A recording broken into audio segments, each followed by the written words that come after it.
It was itchy petticoats, white ruffled socks, patent leather shoes, and freshly pressed hair that may or may not have left evidence on your ear with a burn mark. You know, when you didn't hold your ear just right and out of the way of the pressing comb.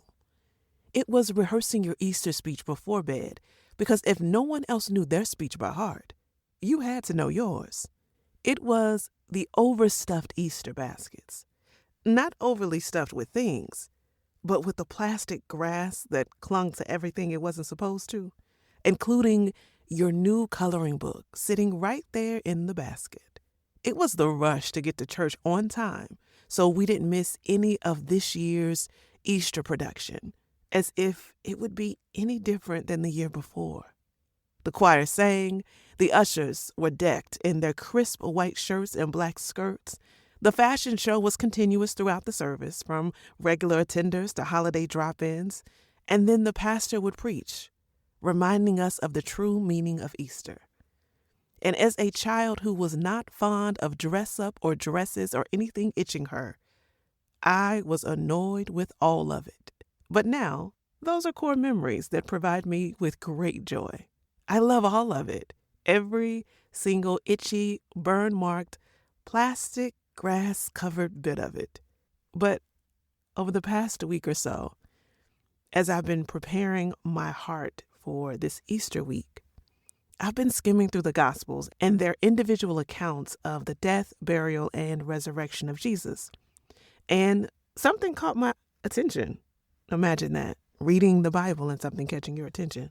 But much like the churches I grew up in, the Gospels give a significant account about what happened on Friday and what happened on Sunday.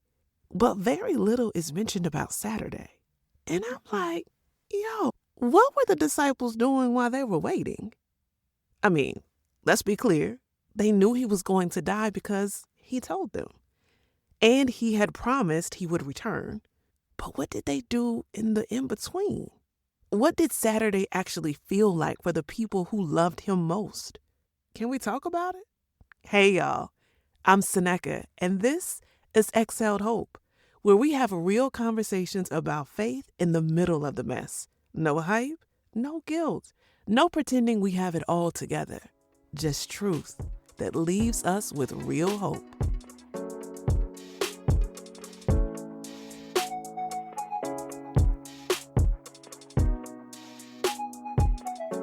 Here's what I think we forget about Saturday.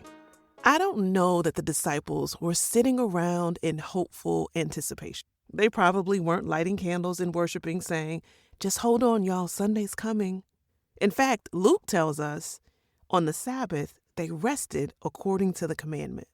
Can we just pause right there? I want to sit with that for a minute.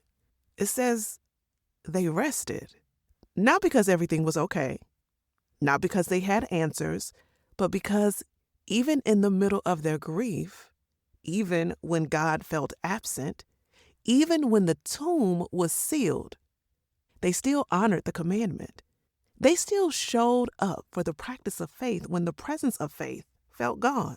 I imagine that they were resting while grieved, while they were confused, and maybe even scared. The man they had left everything for, their careers, their reputations, their sense of future was gone. And the tomb was sealed with a stone they couldn't move. Saturday was silence. Saturday was the kind of quiet that follows something that can't be undone. The kind of stillness that makes you question everything you thought you knew. The kind of morning where you wake up and for just a split second you forget and then you remember again. And I think a lot of us are living in a Saturday moment right now. Not because something tragic happened necessarily, but because something ended. Something died. Maybe it was a dream you carried for years that didn't work out the way you planned. Maybe it was a relationship you were for sure that God ordained. Or maybe it was a version of your life that made complete sense until it didn't. Maybe it was a version of yourself that you can't go back to. And all you can see right now is a sealed tomb, the unanswered prayer, the silence where you expected to hear God speak. What do you do in Saturday?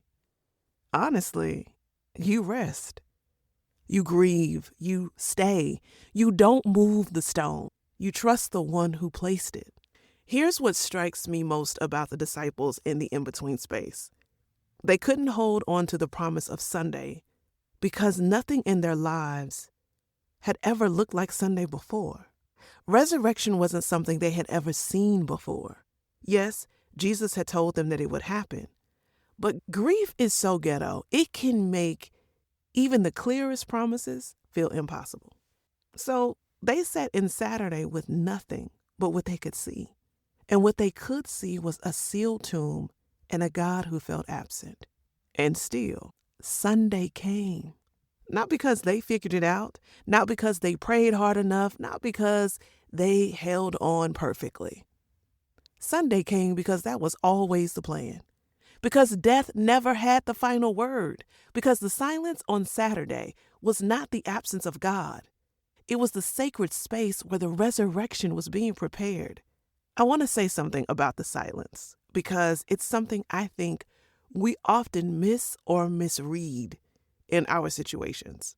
When God goes quiet, our first instinct is to assume we've done something wrong, that the silence means no, that the stillness means he's moved on, that the sealed tomb means it's over.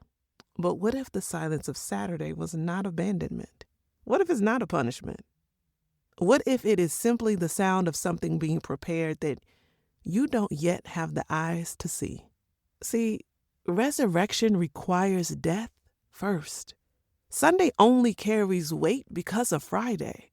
And Saturday, the waiting, the silence, the not yet, is not empty time. I'd argue that it's holy time.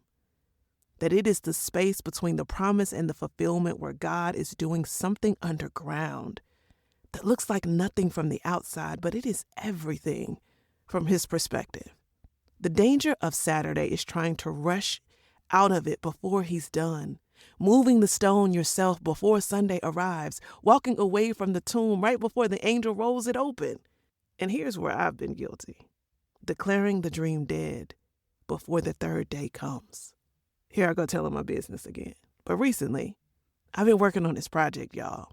And I kept working on it, but I couldn't get things to work out. I couldn't see the vision come to life like I thought the Lord had given it to me. And in true Senecca fashion, I was just going to scrap the entire thing and go to my next idea, the next thing I had on my to-do list. I was going to take my losses and just move on. And I did almost walk away. And then one day, I gave it one more final push. And now something that I've dreamed up for many years is becoming a reality. Don't declare the dream dead before the third day comes. There is a temptation in Saturday to make something happen, to fill the silence with noise, to force the resurrection on our own timeline because the weight is too heavy and the quiet is way too loud. But can I remind you of something that you probably already know? But God has never once, not to the resurrection of Jesus, not to the Red Sea, not to the fire that didn't consume Shadrach, Meshach, or Abednego, not to the lion's den, not to the valley of dry bones, not to your situations. Every single time it looked like it was over, every single sealed tomb, every single Saturday, God showed up exactly when he intended to. He didn't miss the resurrection, and he won't miss yours. So if you're in Saturday right now, if you're in the silence and the weight and the grief of something that looks finished, I want to leave this with you.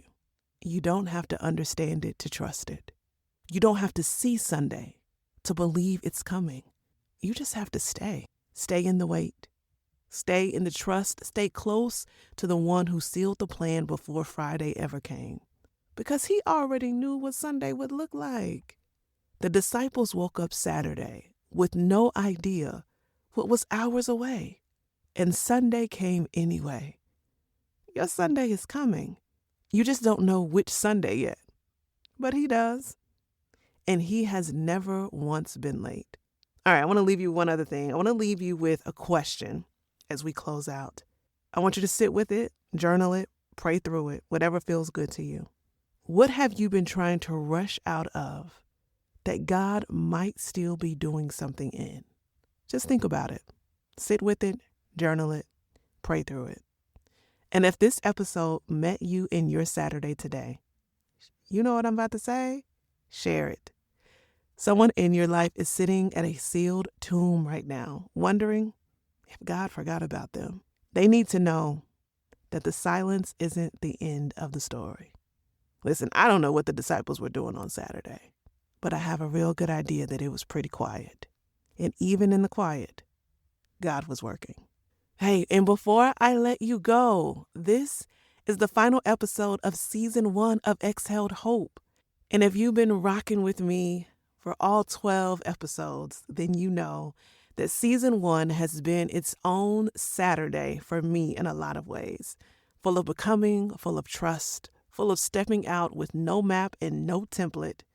And I believe with everything in me that we are standing on the edge of Sunday. I'm so grateful for every single one of you who has shown up, listened, shared, and trusted this space with the real parts of your journey. And I wouldn't trade a single uncomfortable moment of it. I will be taking off next week, though. Hey, resting and celebrating and enjoying Easter Sunday with my family and preparing for what's next. Exhaled Hope Season 2 returns on April 13th, and I have a feeling it's going to be good. Hey, y'all, I'm Senecca, and this is Exhaled Hope, and I'll catch y'all next time. Peace.